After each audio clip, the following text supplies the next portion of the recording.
નમસ્કાર, હું નિકેતા પરમાર. બીબીએન ન્યૂઝમાં આપનું હાર્દિક સ્વાગત છે. ચાલો કરીએ એક નજર આજના મુખ્ય સમાચાર પર.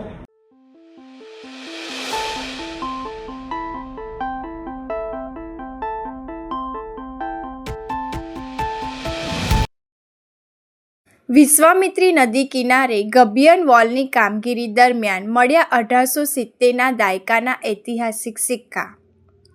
વડોદરા શહેરની જીવાદોરી સમાન વિશ્વામિત્રી નદી કિનારે ચાલી રહેલી ગબ્બિયન વોલની કામગીરી દરમિયાન એક મહત્વપૂર્ણ ઐતિહાસિક શોધ સામે આવી છે. નદી કિનારેથી માટી અને કાટમાળ ખસેડતી વખતે ગાયકવાડ શાસન સમયના 12 જેટલા પ્રાચીન સિક્કા મળી આવ્યા છે. આ અંગે વધુ વિગતો આપતા સ્થાનિક નાગરિક રમેશભાઈએ જણાવ્યું હતું કે આ સિક્કા પુરાતત્વ વિભાગને સોંપવામાં આવશે. વિશ્વામિત્રી નદી કિનારે જ્યારે ગબ્બિયન વોલનું કામ ચાલી રહ્યું હતું ત્યારે માટી અને કાટમાળ હટાવતી વખતે સફાઈ કામદારો અને સ્થાનિકોનું ધ્યાન કેટલાક જૂના સિક્કા પર ગયું હતું. શરૂઆતમાં 1-2 સિક્કા જોવા મળ્યા બાદ વધુ શોધખોળ કરતા કુલ 12 જેટલા પ્રાચીન સિક્કા મળી આવ્યા હતા. મહત્વનું છે કે આ સિક્કાઓ વિશે પ્રાથમિક માહિતી મેળવતા જાણવા મળ્યું છે કે આ સિક્કા બરોડા સ્ટેટના સમયના છે, જેમાં મલ્હારરાવ ગાયકવાડ તેમજ સર સયાજીરાવ ગાયકવાડના શાસનકાળ આશરે 1870ના દાયકા દરમિયાન ચલણમાં રહેલા સિક્કાઓનો સમાવેશ થાય છે. આ તમામ સિક્કાઓ પુરાતત્વને સોંપવામાં આવશે. આ જે સિક્કા જે વિશ્વામિત્રીની નદીની અંદર જે ગબ્બિયન વોલની કામગીરી ચાલતી હતી તે તેઓનો કાટમાળ નીચેથી જ્યારે કાઢવામાં આવ્યો તો નદી કિનારે જઈને તે કાટમાળ કાઢતી વખતે 1-2 સિક્કા જોવામાં આવ્યા તો વધારે સર્ચ કરતાં એવા 12 સિક્કા મળી આવેલા છે. વધુ ઊંડાણપૂર્વક જોતાં આ આપણા બરોડા માટે ગૌરવની વાત છે, એટલા માટે કે જ્યારે બરોડા સ્ટેટ ઓફ હતું ત્યારે ત્યાંના સ્ટેટ ઓફ રાજા મલ્હારરાવ ગાયકવાડના શાસનમાં જે ચાલતા એ કોઈન, ત્યારબાદ સર સયાજીરાવના સમયે ચાલનાર એ સિક્કા મળી આવેલા છે. આજરોજ તમારી સાથે આ માહિતી શેર કરવામાં આવે છે અને ત્યારબાદ આ તમામ સિક્કા પુરાતત્વ વિભાગમાં અત્યારે હું સોંપીશ. અત્યારે એમાં તો એટલી ડીપલી મને આનું નોલેજ નથી, પણ જે તપાસ અને ગૂગલ પર સર્ચ કરતાં સર સયાજીરાવ ગાયકવાડ તથા મલ્હારરાવ ગાયકવાડના કાલમાં જે સિક્કાનું ચલણ ચાલતું હતું એ સિક્કા છે. અત્યારે એ 1870 બતાવે છે અત્યારે હાલમાં. શું નામ આપનું? હું રમેશભાઈ GIs. વડોદરા શહેરના નીચાણવાળા વિસ્તારમાં ફાયર વિભાગ દ્વારા અનાઉન્સમેન્ટ કરવામાં આવી. 31 ઓગસ્ટના દિવસે હવામાન વિભાગે કરેલા ભારે વરસાદની આગાહીને લઈને નીચાણવાળા વિસ્તારમાં લોકોને અવેર કરવામાં આવ્યા. ફાયર વિભાગની ગાડીમાં અનાઉન્સમેન્ટ સાયન્સ સાથે લોકોને અવેર કરવામાં આવ્યા.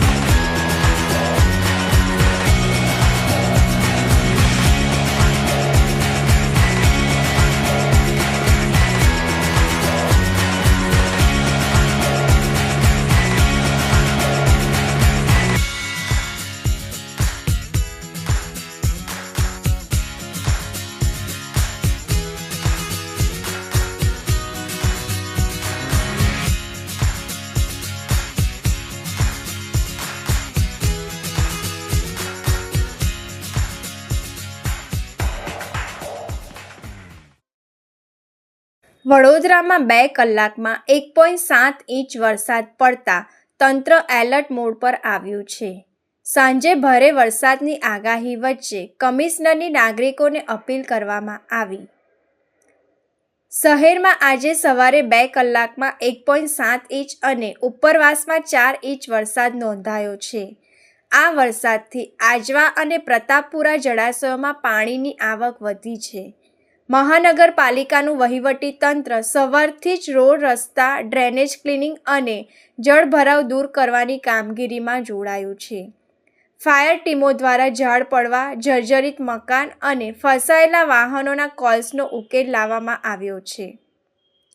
હાલ પૂરની કોઈ સ્થિતિ નથી.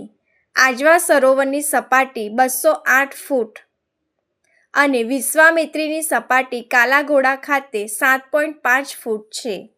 સાંજે ફરી 2 કલાક ભારે વરસાદ અને આગામી 2-3 દિવસની આગાહીને પગલે NDRF, SDRF અને પોલીસ સ્ટેન્ડ બાય છે. પબ્લિક એડ્રેસ સિસ્ટમ અને LED બોર્ડથી દર અડધા કલાકે રેડ એલર્ટની સૂચના અપાઈ રહી છે. ગૌરી વ્રતને ધ્યાને રાખી નાગરિકોને બિનજરૂરી બહાર ન નીકળવા વિનંતી કરાઈ છે.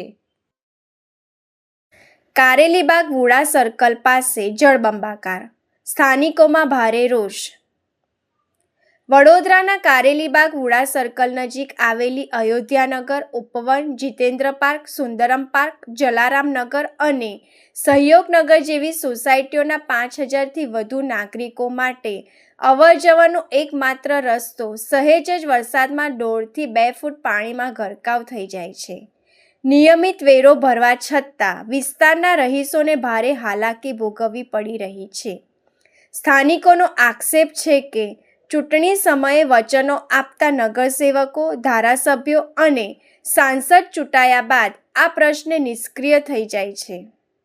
સામાજિક કાર્યકર અતુલ ગામેચી અને તમામ સોસાયટીના રહીશોએ અવારનવાર રજૂઆતો રિપોર્ટ વિજયકુમાર મકવાણાના કરવા છતાં ડ્રેનેજ લાઇન મોટી કરવામાં આવતી નથી.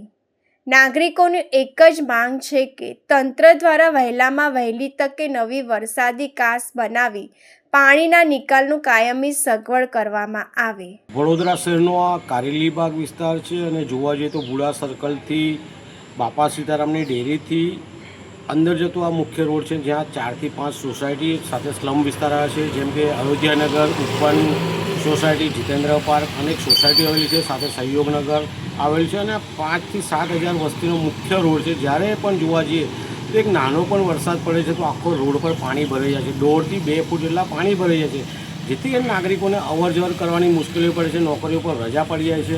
વારંવાર સ્થાનિક નગરસેવકોને રજૂઆત કરવા છતાં પણ આ જે વરસાદી પાણી છે એનો નિકાલ આવતો નથી. આજે પણ જોઈ શકો છો, હજુ વરસાદ પડ્યો છે, એમાં પાણી ભરાઈ ગયા છે, લોકોને તકલીફો પડે છે. તો ક્યાંક ને ક્યાંક ધારાસભ્ય હોય, સાંસદ સભ્ય હોય કે નગરસેવક, અમારી વિનંતી છે કે અહીંયા એક વરસાદી કાંસ બનાવે, એક વરસાદી ચેનલ બનાવે, જેથી કરીને પાણી ઓસરી જાય. જો ટૂંક સમયમાં કરવામાં નહીં આવે તો મારા ખ્યાલથી કે જે ઝુંપડપટ્ટી છે આ નદીના ભાગમાં પાણી આવશે તો આ રોડ, સમગ્ર રોડ બંધ થશે.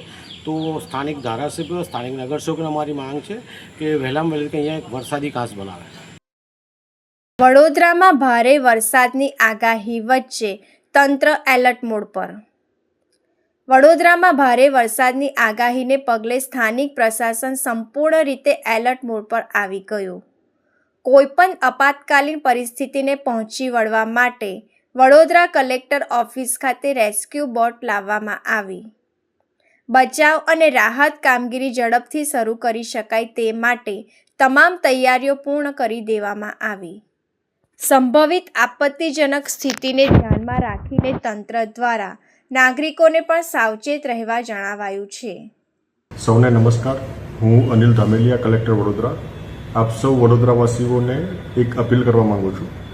આજે સાંજે બંગાળની ખાડી તરફથી આવતું ડીપ ડિપ્રેશન, એમની તીવ્રતા વધતી જઈ રહી છે અને ખાસ કરીને જ્યારે કોસ્ટલ ભાગમાં આવશે ત્યારે એમના મોઇશ્ચરના કારણે એમની તીવ્રતા ખૂબ વધારે થવાની શક્યતાઓ છે. ખૂબ તેજ ગતિથી આગળ આવે છે. એટલે આ કિસ્સાની અંદર વડોદરા જિલ્લાની અંદર ઘણા બધા ભાગોની અંદર ભારેથી અતિભારે વરસાદ પડવાની આગાહી છે. મોટાભાગે મોડી રાતના સમયથી લઈને આવતીકાલના સમય દરમિયાન આ આગાહી છે. એટલે આવતીકાલે ખાસ કરીને આપણે તકેદારીના તમામ પગલાઓ લેવા જોઈએ. વિશેષ કરીને પવનની ગતિ પણ આ ડિપ્રેશનની સાથે વધારે છે. એટલે 45થી લઈને 55 કિલોમીટર પર અવરની સ્પીડથી પવન પણ ફૂંકાવાની શક્યતાઓ છે.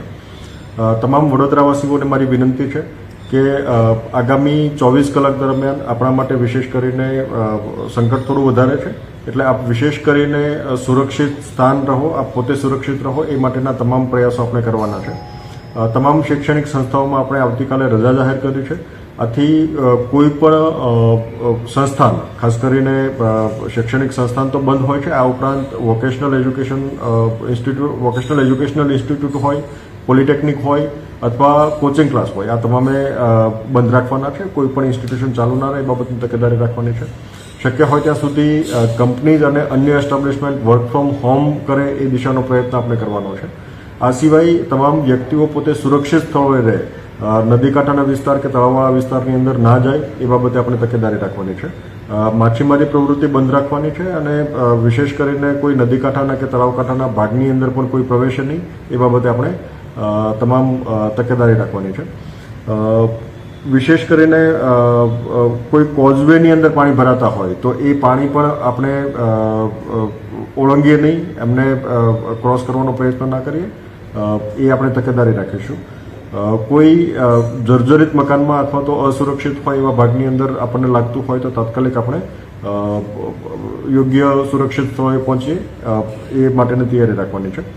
નીચાણવાળા વિસ્તારોની અંદર આવશ્યકતા જણાય, જે દરેક વખતે નદી કાંઠાના વિસ્તાર કે નીચાણવાળો વિસ્તાર હોય ત્યાં ફ્લડ થવાની શક્યતા હોય ત્યાં વહીવટીતંત્ર મારફતે પ્રિકોશનરી ઇવેક્યુએશનની પ્રક્રિયા પણ હાથ ધરવામાં આવી છે. આથી આપ સૌને પણ અપીલ છે કે આમની અંદર એમને સહયોગ આપે. જરૂરિયાત લાગે ત્યાં શિફ્ટિંગ આપણે કરવું જોઈએ, જેથી કરીને છેલ્લા સમયે કોઈ મુશ્કેલી ના પડે.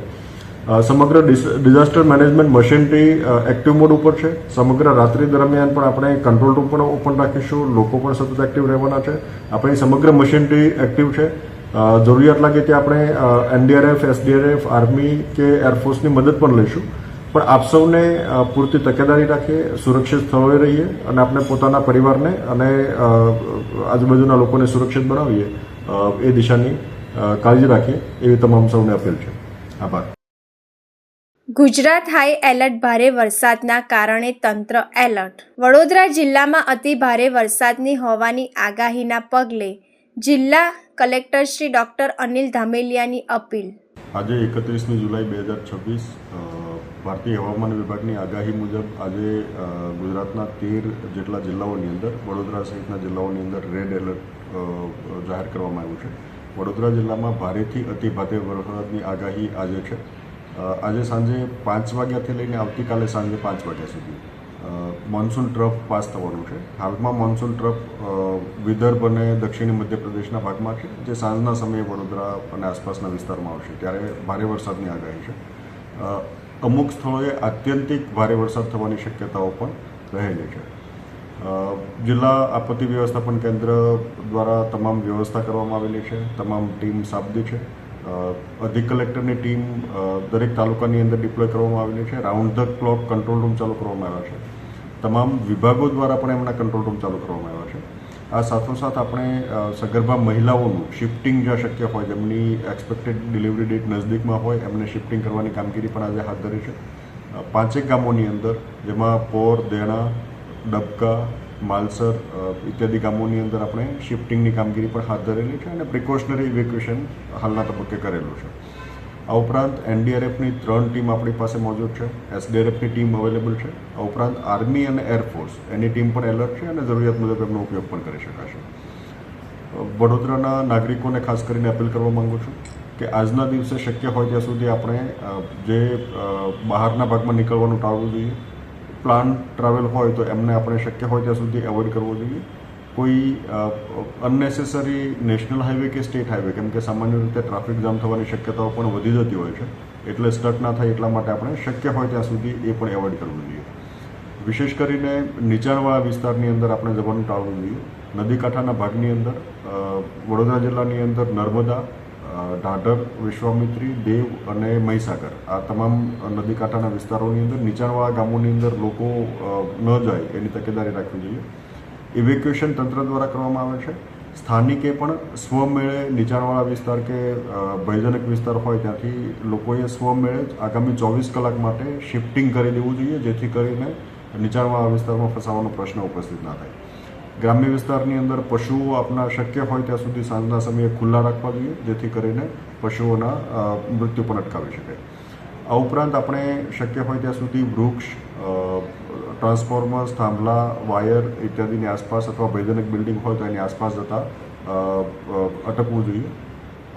આ ઉપરાંત આપણે કોઈ જો એવા ઘરની અંદર રહેતા હોય કે જે ભયજનક હાલતમાં હોય અથવા નીચાણવાળા વિસ્તારની અંદર આવેલું હોય તો એ ભાગની અંદર આપણે જવાનું ટાળવું જોઈએ.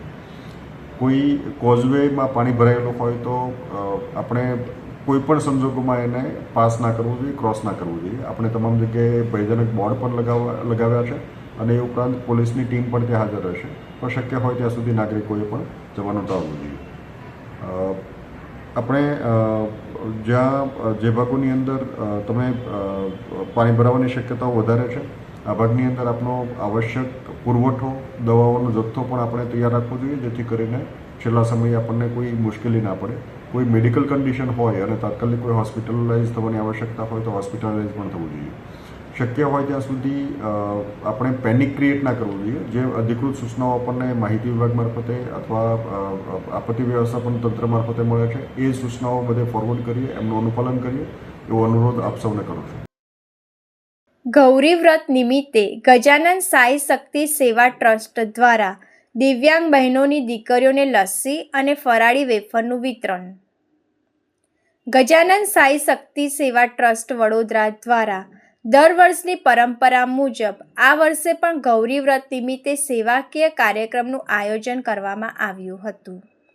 આ પ્રસંગે દિવ્યાંગ સખી સહેલી ટ્રસ્ટ સાથે સંકલન કરીને દિવ્યાંગ બહેનોની આશરે 60 દીકરીઓને લસ્સી તેમજ ફરાળી વેફરનું વિતરણ કરવામાં આવ્યું. દીકરીઓએ આનંદપૂર્વક પ્રસાદી સ્વીકારી અને ટ્રસ્ટના આ સેવાકીય કાર્યની પ્રશંસા કરી. ઉલ્લેખનીય છે કે ગજાનન સાઈ શક્તિ સેવા ટ્રસ્ટ છેલ્લા 8 વર્ષથી વડોદરા શહેરમાં વિવિધ હિન્દુ તહેવારોની ઉજવણી સાથે જરૂરિયાતમંદ લોકો સુધી સેવા પહોંચાડવા માટે સતત કાર્યરત છે. સમાજમાં માનવ સેવાનો સંદેશ ફેલાવી જરૂરિયાતમંદોના ચહેરા પર સ્મિત લાવવાનો ટ્રસ્ટનો મુખ્ય ઉદ્દેશ રહ્યો છે. આ અવસરે ગજાનન સાઈ શક્તિ સેવા ટ્રસ્ટના સંચાલક વિકી શ્રીમાળીએ ટ્રસ્ટના તમામ હોદ્દેદારો, સભ્યો, સેવાભાવી કાર્યકરો તથા દાતાશ્રીઓનો હૃદયપૂર્વક આભાર વ્યક્ત કર્યો હતો. તેમણે જણાવ્યું હતું કે સમાજના સહયોગથી આવા સેવાકીય કાર્યો ભવિષ્યમાં પણ સતત ચાલુ રહેશે. આજરોજ વડોદરાના મકરપુરા વિસ્તારની અંદર આવેલ દિવ્યાંગ સખી સહેલી ચેરિટેબલ ટ્રસ્ટ, જે દિવ્યાંગ બહેનોનું આ જે ટ્રસ્ટ છે, તેમના જે બાળકો છે, જેમની જે દીકરીઓ છે, તેમને ગજાનન સાઈ શક્તિ સેવા ટ્રસ્ટ દ્વારા સતત 8મા વર્ષે અમે આજે લસ્સી વિતરણ અને ફરાળી વેફરનું વિતરણ કરેલું છે. અને ગજાનન સાઈ શક્તિ સેવા ટ્રસ્ટ દ્વારા જે આયોજન કરવામાં આવ્યું છે તેમાં દિવ્યાંગ સખી સહેલી ચેરિટેબલ ટ્રસ્ટના જે સંચાલક છે અમનદીપ મેમ કૌર, તેમના દ્વારા સહયોગથી જ આ કાર્યક્રમ સફળ રહ્યો છે. અને સાથે સાથે ગજાનન સાઈ શક્તિ સેવા ટ્રસ્ટના જે અમારા જેટલા દાતાઓ છે તેમનો પણ અમે આભાર માનીએ છીએ. અને આ વિતરણની અંદર 60 જેટલી બાળકીઓએ આજે આ ફરાળી લસ્સી અને વેફરનો લાભ લીધેલો છે. અને આ પ્રોગ્રામ કરીને અમારા સાઈ શક્તિ સેવા ટ્રસ્ટના જે પણ સંચાલકો અને કાર્યકર્તાઓ છે એમાં ખુશીની એક લાગણી છે. માંજલપુર પેટા ચૂંટણીમાં આદર્શ આચારસંહિતાના ભંગનો કોંગ્રેસનો ગંભીર આક્ષેપ. ચૂંટણી પંચે નિયમોનું ઉલ્લંઘન કરી શાસક પક્ષને લાભ કરાવ્યો હોવાનો કોંગ્રેસ પ્રમુખ ઋત્વિજ જોશીનો દાવો. ચૂંટણી દરમિયાન ભાજપના બેનરો, ઢોલ નગારા અને પ્રચાર સામે કાર્યવાહી ન કરાઈ હોવાનો આક્ષેપ. બહારથી આવેલા લોકો દ્વારા હથિયારો સાથે બબાલ અને મારામારી કરાઈ હોવાનો કોંગ્રેસનો આરોપ. માંજલપુર પોલીસ પર પક્ષપાતનો આરોપ. કોંગ્રેસની ફરિયાદો ન સ્વીકારી હોવાનો દાવો.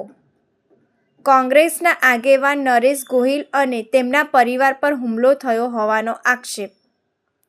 સમગ્ર મામલે ચૂંટણી પંચના અધિકારીઓને સસ્પેન્ડ કરવાની માંગ સાથે કોંગ્રેસે પુરાવા હોવાનો દાવો કર્યો. પહેલાં તો આપ સૌ પ્રેસ મીડિયાના મિત્રોને નમન કરું છું. આપે જે પ્રશ્ન પૂછ્યો છે એ નરેઆમ આચારસંહિતાનો ભંગ કર્યો છે. અને જ્યારથી હું ઉમેદવાર જાહેર થયો છું ભીખાભાઈ રબારી, ત્યારથી જ આ સરકાર, કેન્દ્રના મંત્રીઓ, રાજ્યના મંત્રીઓ, મુખ્યમંત્રી, ડેપ્યુટી મુખ્યમંત્રી, ધારાસભ્યો આ બધા મને હરાવવા માટે આવ્યા છે.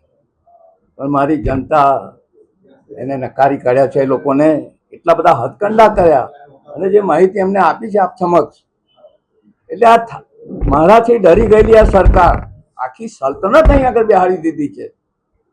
એટલે મને દુઃખ છે કે આચારસંહિતાનો ભંગ અને તમે જે કર્યું છે વિસ્તારની અંદર ઢોલ નગારા નાખીને અને ધારાસભ્યો જે રીતે વર્ત્યા છે, ગુંડાગીરી કરી છે, ધારાસભ્યની એને પદને લજ્યું છે. અને શાના માટે આ વિસ્તારમાં આવ્યા છે? એટલે જે બધા હથકંડા કર્યા, મને નુકસાન કરવાનો પ્રયત્ન કર્યો છે, હરાવવા માટેનો પ્રયત્ન કર્યો છે, 4-5 દાડાથી પૈસાની વેરછેડ કરી નાખી. એ તો એટલો બધો પૈસો એમની જોડે, દારૂ, આ રાતોરાત આ બધા ધંધા એમને કર્યા છે મને હરાવવા માટેના. એને મને દુઃખ છે કે આ ચૂંટણી તંત્ર એમનો હાથો બની ગયું છે અને કેટલાક અધિકારીઓએ તો ખેસ પહેરવાનો બાકી રાખ્યો છે ભાજપનો. આ કેવી રીતે ચૂંટણી તંત્ર કેવી રીતે વર્તી રહ્યું છે? એટલે આપના માધ્યમ દ્વારા હું જનતા જનાર્દનને પણ નમન કરું છું કે તમને મને એટલો બધો સાથ આપ્યો છે ને જે ઉમેદભેર મને સ્વીકાર્યો છે અને હું જીતવાનો છે. ગમે તેટલી સલ્તનત ઉઠી, ગમે તેટલા ધંધા કર્યા છે, પણ મારી જનતામાં મને વિશ્વાસ મને જીતાડશે. જે કંઈ મેં કર્યું છે આ રાજ્યની અંદર મારા કાળ દરમિયાન, મારી 50 વર્ષ નહીં, આખી રાજકીય કારકિર્દી આ વિસ્તારની અંદર છે અને લોકો જાણે છે. એટલે આ જે ઇલેક્શન થયું છે એની સામે અમારા વાંધા છે. એ ચૂંટણી પણ તટસ્થ નથી. તમામ પ્રેસ મીડિયાના મિત્રોનું હાર્દિક સ્વાગત છે. જય જગત, જય દ્વારકાધીશ. ગઈકાલે માંજલપુર 145 વિધાનસભાની જે પેટા ચૂંટણી થઈ અને પેટા ચૂંટણીમાં ચૂંટણી પંચ ભારતીય જનતા પાર્ટીનો હાથો બનીને જે કામ કર્યું છે અને છડે ચોક લોકશાહીની હત્યા કરી, ગેરબંધારણીય વહીવટી પ્રક્રિયા હેઠળ યોજાયેલી 145 માંજલપુર વિધાનસભાની ચૂંટણી બાબતે આ પ્રેસ કોન્ફરન્સ રાખવામાં આવી છે. એમાં પણ ખાસ જે ભારતીય ચૂંટણી પંચ હંમેશા ફ્રી એન્ડ ફેર ઇલેક્શન યોજવાનો ઢંઢેરો પીટતું હોય છે, પરંતુ અમારું એવું માનવું છે કે ભારતીય ચૂંટણી પંચે ફ્રી એન્ડ ફેર ઇલેક્શન યોજવાનો ઢંઢેરો પીટવાનું બંધ કરી વન સાઇડેડ અને પ્રિજ્યુસાઇડ ઇલેક્શનનું સૂત્ર અપનાવવું જોઈએ. એટલે કે પક્ષપાતી, ભેદભાવવાળું ઇલેક્શન. એવો અનુભવ અમને ગઈકાલે પ્રત્યક્ષ અને પરોક્ષ રીતે થયો. અમારા ઉમેદવાર 145 માંજલપુર વિધાનસભાના ભીખાભાઈ રબારી અમારી સાથે અહીંયા ઉપસ્થિત છે. અમારા લીગલ સેલના ચેરમેન જગદેવભાઈ પરમાર પણ અહીંયા ઉપસ્થિત છે. અને એનો મુખ્ય વિષય જે છે કે ભારત દેશ આપણે બધા જાણીએ છીએ કે લોકશાહી દેશ, અને ભારતના બંધારણે ચૂંટણી પંચને લોક પ્રતિનિધિની ધારા અને ચોક્કસ નિયમો હેઠળ નિષ્પક્ષ ચૂંટણી યોજવા માટે સત્તા આપેલ છે. ત્યારે વડોદરા જિલ્લા ચૂંટણી અધિકારીના હસ્તકથી જે 145 માંજલપુર વિધાનસભાની ચૂંટણી, જેનું મતદાન ગઈકાલે 30 તારીખે થયું, 30/7/2026, અને એમાં ચૂંટણી અધિકારીએ રાજ્ય સરકારની જે મલાઈદાર પદ મેળવવાના ઈરાદે શાસક પક્ષને ફાયદો કરાવવા એક તરફી રહી છડે ચોક આદર્શ આચાર સંહિતાનો અમલ નહીં કરાવી ભારતના બંધારણની ઠેકડી ઉડાવી છે અને ભારતની લોકશાહીની હત્યા કરતા વર્તણૂક સામે ફરિયાદ તેમજ આવા લોકશાહી વિરોધીઓ સામે કાયદેસરની કાર્યવાહી કરી એમને ફરજ પરથી દૂર કરવા જોઈએ એવી અમારી માંગ છે. વિગતવાર તમને જણાવી, પરિવર્તનનો માહોલ બની ગયો છે. ભાજપ વડોદરામાં ગભરાઈ ગયું, ભીખાભાઈ રબારી જીતી જશે, એ લોકોનું નાક કપાઈ જશે. એટલે પોલીસ તંત્ર કામે લગાડ્યું, ચૂંટણી પંચને કામે લગાડ્યું. અને અમે કોંગ્રેસ પાર્ટી ખાલી ભાજપ સામે ચૂંટણી નતા લડતા, અમારી સામે પોલીસ હતી, અમારી સામે ચૂંટણી પંચ હતું.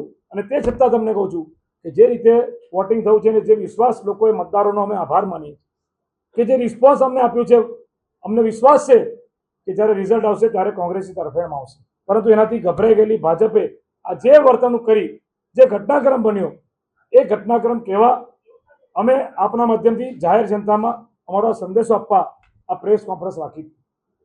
અને એમાં પણ ખાસ કે જ્યારે 4 કરતાં વધારે લોકો એક સ્થળ પર ભેગા ના થઈ શકે, એ કાયદો છે. ત્યારે જે ટોળાશાહી થઈ, કારણ કે 13 તારીખે જ્યારે ફોર્મ ભરાયા પછી આખું માંજલપુરમાં ભાજપના નેતાઓ ગ્રાઉન્ડ પર ઝીરો હતા. એ ગ્રાઉન્ડ પર હતા જ નહીં. ત્યારે ગઈકાલે ચાલુ ચૂંટણીમાં એકદમ જ પ્રગટ થઈ ગયા એમના પક્ષના ખેસ પહેરીને ઢોલ નગારા સાથે. અને એવું કહે છે એમના પ્રદેશના મંત્રીનું મેં ઇન્ટરવ્યુ સાંભળ્યું કે જનજાગૃતતા એટલે એમને કબૂલ કર્યું.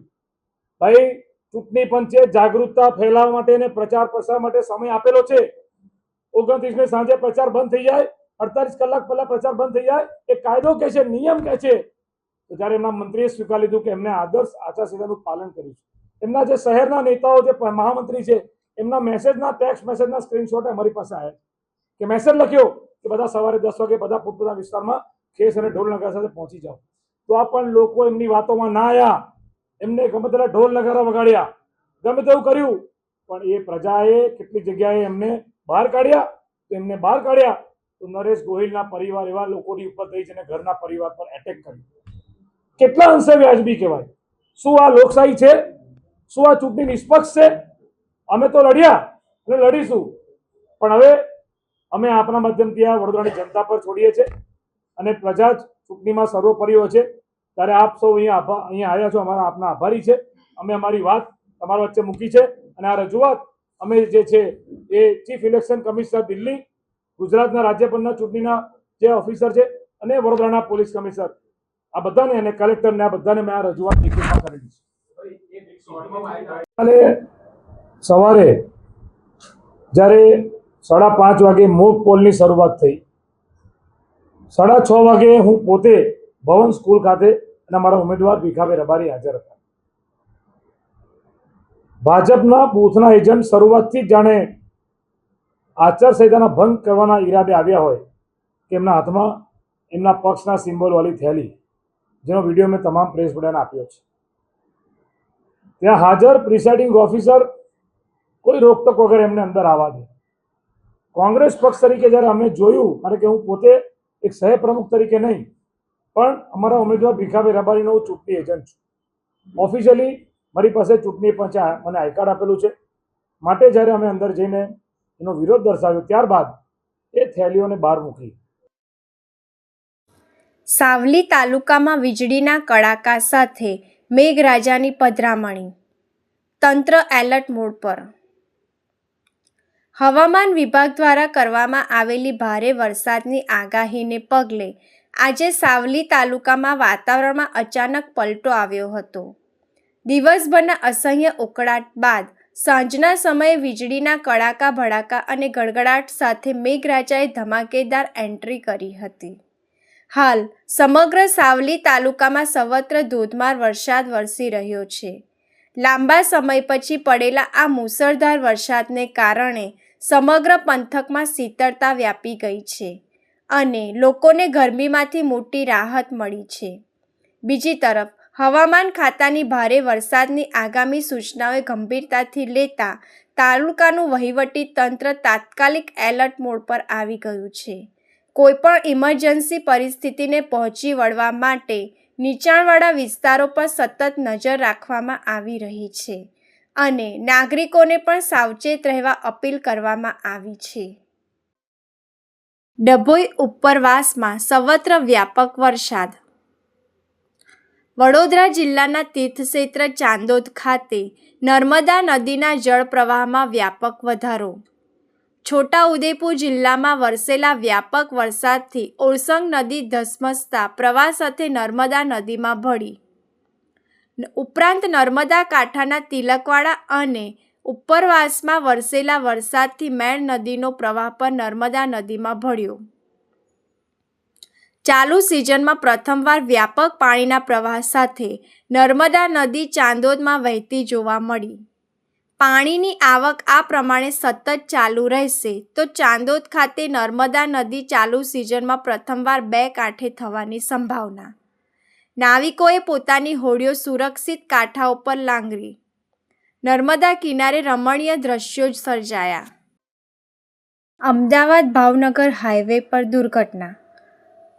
ધોલેરા નજીક કાર પલટી ખાતા આગ, 1 વર્ષના પુત્ર સાથે માતાનું કરુણ મોત. અમદાવાદ ભાવનગર હાઈવે પર ધોલેરા નજીક આજે ગમખ્વાર માર્ગ અકસ્માત સર્જાયો હતો. પ્રાથમિક માહિતી મુજબ એક કાર અચાનક નિયંત્રણ ગુમાવતા પલટી ખાઈ ગઈ હતી. અકસ્માત બાદ કારમાં ભીષણ આગ ભભૂકી ઉઠી હતી. આ દુર્ઘટનામાં કારમાં સવાર માતા અને તેમના 1 વર્ષના પુત્રનું ઘટના સ્થળે જ કરુણ મોત થયું હોવાનું જાણવા મળ્યું છે. ઘટનાની જાણ થતાં પોલીસ અને ફાયર બ્રિગેડની ટીમ તાત્કાલિક સ્થળ પર પહોંચી આગ પર કાબૂ મેળવ્યો હતો. પોલીસે મૃતદેહોને પોસ્ટમોર્ટમ માટે હોસ્પિટલ ખસેડ્યા છે અને અકસ્માતનું ચોક્કસ કારણ જાણવા વધુ તપાસ હાથ ધરી છે. આ ઘટનાએ સમગ્ર વિસ્તારમાં શોકનું મોજું ફરી વળ્યું છે. ભરૂચ જિલ્લાના જંબુસર તાલુકાના ખાનપુર દહેગામમાં વધુ એક શ્વાન કરડવાની ઘટના સામે આવી. જંબુસર તાલુકાના ખાનપુર દેહના રહેવાસી ફરજાના ઇમરાન યાકુબ પટેલ નામની મહિલાને કૂતરાઓ દ્વારા ફાડી ખાવામાં આવ્યા. તેઓ પોતાના ઘરની બહાર ઓટલા પર બેઠા હતા તે સમયે આ ઘટના બની. ઘટના બનતાની સાથે જ સારવાર અર્થે જંબુસર સબ ડિસ્ટ્રિક્ટ હોસ્પિટલ ખાતે ખસેડવામાં આવ્યા હતા. જંબુસર સબ ડિસ્ટ્રિક્ટ હોસ્પિટલ ખાતે પ્રાથમિક સારવાર આપ્યા બાદ ગંભીર ઈજા હોવાના કારણે વડોદરા સયાજી હોસ્પિટલ ખાતે ખસેડવામાં આવ્યા હોવાના સમાચાર સામે આવ્યા છે. ફરજાના બેનને મોં પર, નાક પર અને ગળા પર ગંભીર ઈજાઓ પહોંચી હતી. વારંવાર આવી શ્વાન કરડવાની ઘટનાઓને લઈ સ્થાનિક લોકોમાં ભયનો માહોલ સર્જાયો છે. હું ઇમરાન યાકુબ આદમ પટેલ ખાનપુર દેહ ગામનો રહેવાસી છું. ખાનપુર ગામમાં કૂતરાઓનો એટલો બધો ત્રાસ છે કે હદ પાર થઈ ગયેલું છે. આ મારી મિસિસ છે ફરજાના ઇમરાન યાકુબ પટેલ. નાકે, હોઠ ઉપર બધી જગ્યાએ તોડી ખાધું છે. તાત્કાલિક મારે બરોડા લઈ જવા હું મજબૂર બન્યો છું. ગયા વર્ષે મારી ભાણકીને આ બેનની ભત્રીજી થાય, માત્ર 1.5 વર્ષની ઉંમરની છોકરી હતી. 15થી 20 કૂતરાઓ લાગી ગયા હતા. લગભગ અહીંયાથી કૂતરાઓએ પકડી અને ફાડતા ફાડતા 20-30 ફૂટ દૂર સુધી લઈ ગયેલા. એ છોકરીને પણ બરોડા લઈ જવા અમારે મજબૂર થવું પડ્યું હતું. બરાબર. હવે લગભગ 2-3 મહિના સુધી ટ્રીટમેન્ટ ચાલી બરોડા SSG હોસ્પિટલમાં. અત્યારે એ છોકરી બધી જગ્યાએ 7 થી 8 જગ્યાએ તોડી ખાધેલું છે. એ બધી જગ્યાએ હજુ આજે પણ એની નિશાની છે. આ હતા આજના સમાચાર. આવતીકાલે ફરી મળીશું આ જ સમયે આ જ ચેનલ પર. ત્યાં સુધી BBN ન્યૂઝની તમામ ટીમને રજા આપો. શુભ રાત્રિ.